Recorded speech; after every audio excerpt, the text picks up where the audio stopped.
Mesdames et messieurs, bienvenue à cette grande édition du journal. Première visite officielle à Kinshasa du nouveau président zambien Hakainde Hichilema, qui a eu un tête-à-tête ce mardi avec le chef de l'État Félix Antoine Tshisekedi Tshilombo. On participe ce mercredi 24 novembre 2021 à DRC Africa Business Forum. Autre détail dans cet élément. Hakainde Hichilema, nouveau président zambien et en sa première visite en République démocratique du Congo. Accueilli lundi à l'aéroport par le Premier ministre Sama Lukonde, le président zambien s'est entretenu avec les chefs de l'État Félix Antoine Tshisekedi ce mardi sur la coopération entre les deux pays. Hakainde Hichilema participe ce mercredi 24 novembre 2021 à DRC Africa Business Forum 2021 qui a comme objectif principal de développer une chaîne de valeur régionale autour de l'industrie des batteries électriques et un marché des véhicules électriques et des énergies propres. Le dirigeant zambien participera aussi à la conférence sur la masculinité positive le 25 novembre qui a pour ambition de mobiliser l'engagement des responsables politiques afin d'accélérer la prévention et éradiquer les violences sexuelles basées sur le genre à tous les niveaux en Afrique. Ils sont désormais capables de fabriquer 1000 bancs et pupitres par mois, en plus de la maçonnerie et des activités champêtres. Les anciens Kuluna transférés à Kanyama KCC sont aujourd'hui capables de contribuer au développement du pays. Ils bénéficient de l'encadrement du commandant du service national, le général-major Jean-Pierre Kassongo Okabouik. Suivez ces reportages signés Karine Bébé. C'est une nouvelle vie qui commence pour ces ex-Kuluna transférés au centre pilote de Kanyama KCC. Ces désormais bâtisseurs ont appris plusieurs métiers. Les uns sont devenus maçons, les autres menuisiers, d'autres encore chauffeurs mécaniciens ou agriculteurs. Une façon de traduire en acte la vision du chef de l'État, Félix Antoine Tshisekedi Tshilombo, les peuples d'abord. Les commandants du service national, le général-major Jean-Pierre Kassongo Okabouik, s'est dit comblé. Notre objectif, pendant qu'ils sont en formation, l'objectif immédiat, c'est qu'avec ces jeunes, nous sommes capables de fabriquer 1000 bancs scolaires par mois. Seulement avec le premier bataillon, pas avec l'ensemble du régiment qui est en formation. 1000 bancs. De 3 élèves chacun. Quand vous faites les calculs, vous vous rendez compte que le 1000 bancs, c'est pour scolariser 3000 élèves. Si on va faire 2 gonds, 3000 élèves dans les avant-midi, 3000 élèves dans les après-midi, donc avec le 1000 bancs que nous fabriquons par mois, nous sommes en mesure de scolariser 6000 élèves. Beaucoup reste à faire, a-t-il ajouté. Imaginez maintenant, nous diploquons cette expérience qui est au centre pilote Laurent Désiré Kabila. Dans chaque province du pays, nous avons ne fût-ce qu'un bataillon de bâtisseurs. Quand vous faites ça par 10 ans, vous multipliez sur les 10 ans, nous serons en mesure de scolariser plus ou moins 2 à 4 millions d'élèves juste avec les bâtisseurs. Les plus heureux de tous, ce sont ces bâtisseurs complètement transformés et reconvertis en citoyens capables de contribuer au développement de leur pays.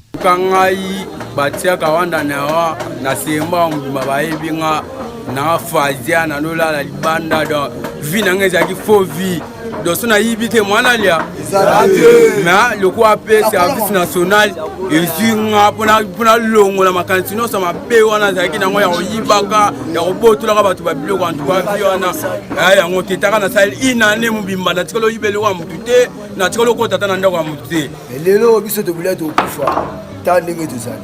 Au service national, la vision du chef de l'État Félix Antoine Tshisekedi Tshilombo, le peuple d'abord et d'application.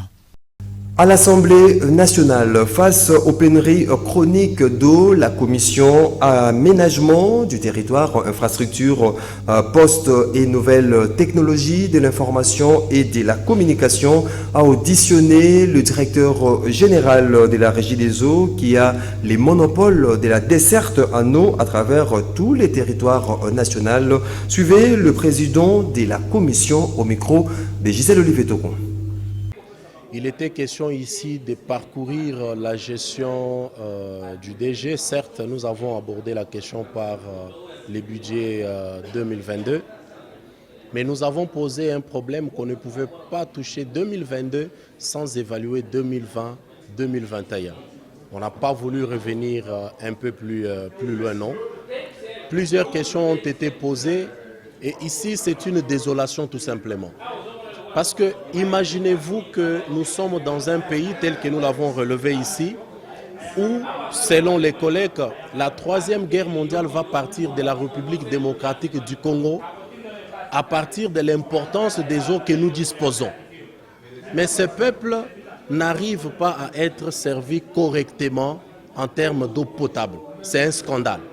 Alors, nous nous sommes dit, on ne peut pas se dire être des lignons sacrés et avoir des incompétents à la tête des entreprises, ça c'est inacceptable.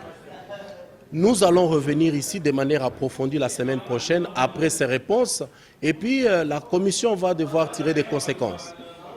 Il sera clair que nous allons fixer cette question à la plénière pour qu'ils viennent rencontrer les préoccupations des 500 honorables députés qui représentent la République démocratique du Congo. Moi, pour ma part, j'ai décrié la gestion du monsieur. On ne peut pas comprendre que la régie des eaux va continuer à pleurer pendant qu'il y a la population qui reçoit des factures, pendant qu'ils ont des bornes fontaines chez eux. On essaie de comprendre où va cet argent, on n'a pas de réponse. Donc, nous avons essayé de parler autour de toutes ces questions-là, mais c'est dans les 48 heures qu'il va devoir nous donner des réponses. Mais déjà d'emblée, je vous dis que moi, je ne suis pas satisfait. Je ne suis pas satisfait au regard du rapport que nous détenons, que nous allons devoir exploiter en sous-commission. Trop, c'est trop, comme nous l'avons dit.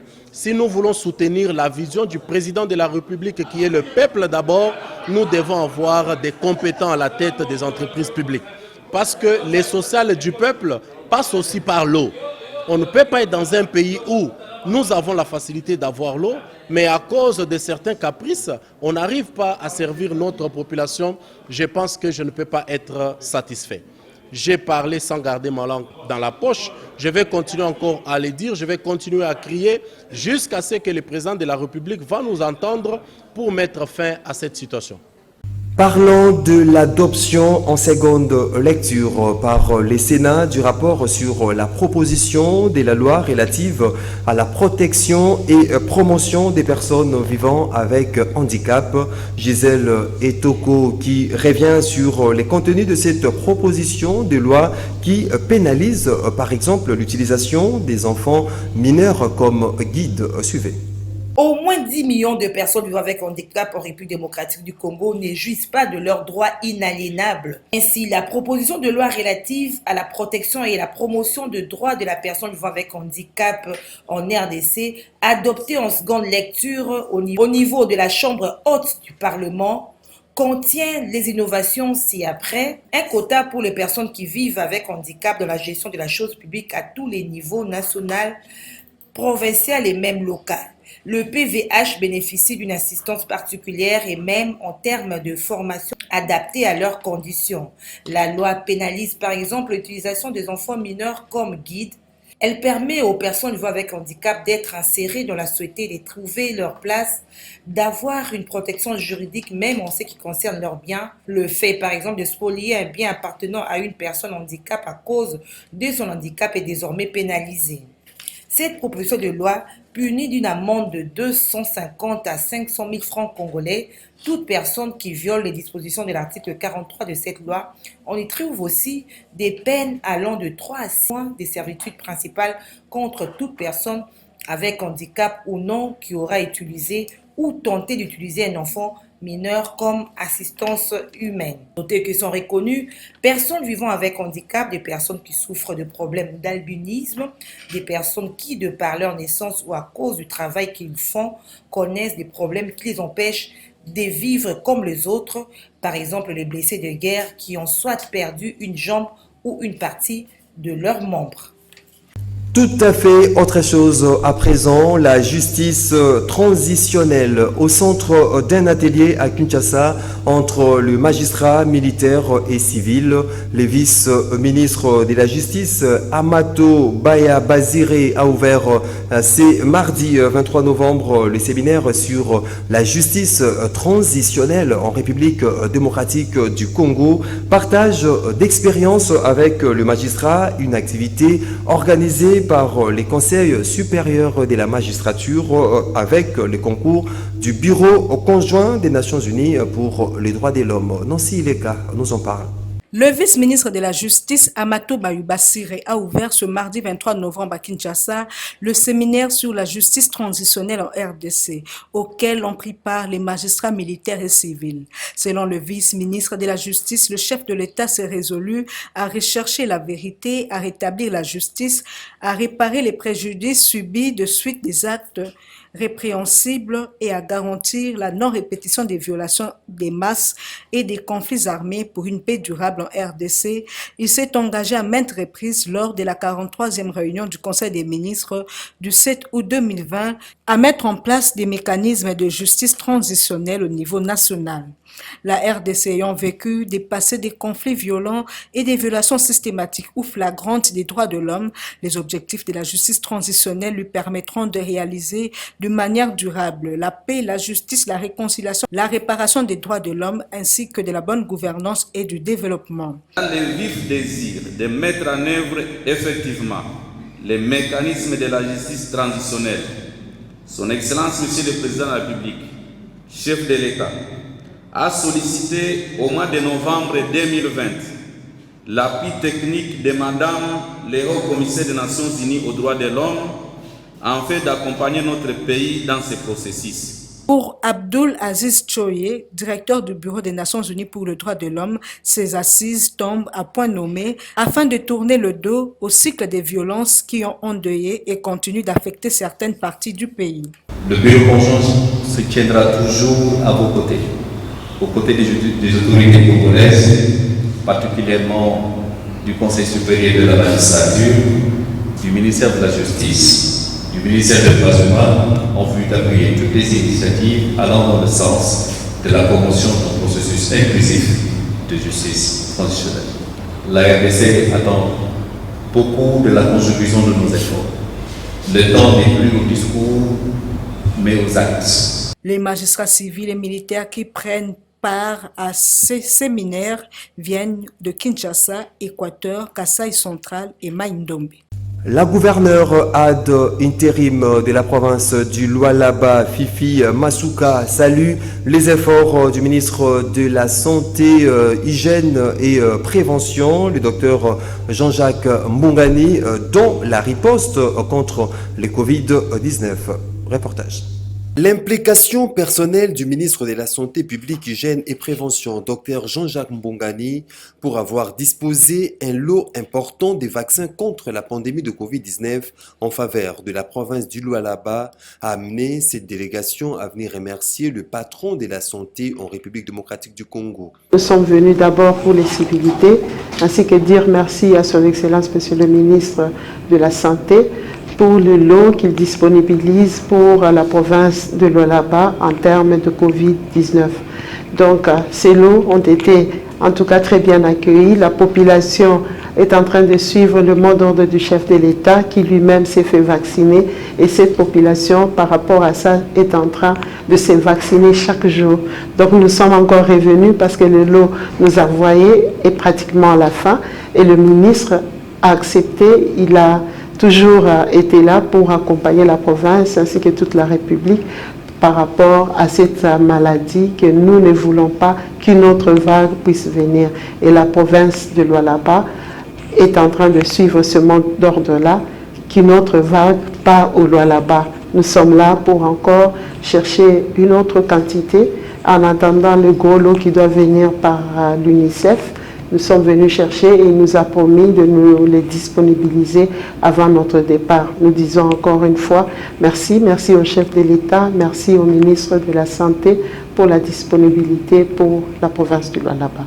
Signalons que c'est pour la 10e fois que la gouverneure ad intérim de Lualaba, Fifi Masuka, rend visite au ministre Jean-Jacques Mbongani. D'un ministère à un autre, le vice-ministre de l'Intérieur, Sécurité, Décentralisation et Affaires coutumières, Jean-Claude Molipé, a reçu en audience lundi la délégation du Centre africain d'études et recherches sur les territoires, commission de l'Union africaine chargée d'accompagner l'État dans la lutte contre le terrorisme, conduite par les colonels Christian Emmanuel Mawaya. Suivez ces reportages signés Gisèle Etogo. Cette délégation du Centre africain d'études et recherches sur le terrorisme, commission de l'Union africaine chargée d'accompagner l'État dans la lutte contre le terrorisme, conduite par le colonel Christian Emmanuel Mawaya Pouya, était venue s'informer auprès du vice-ministre de l'Intérieur, Sécurité, Décentralisation et Affaires coutumières Jean-Claude Molipé Mandongo si la loi antiterroriste et l'action qui l'accompagne, votée lors d'un travail d'ensemble avec les RDC, était bel et bien sur la bonne voie pour son adoption. Nous avions fait un travail avec la RDC. Nous avons participé à l'élaboration de la loi antiterroriste et de la stratégie nationale de prévention de lutte contre le terrorisme avec le plan d'action qui l'accompagne. Et donc nous sommes venus pour venir nous rassurer que les documents étaient en bonne voie d'adoption et l'autorité que nous avons rencontrée nous a rassuré que très prochainement le ministère de l'Intérieur va présenter le document au gouvernement.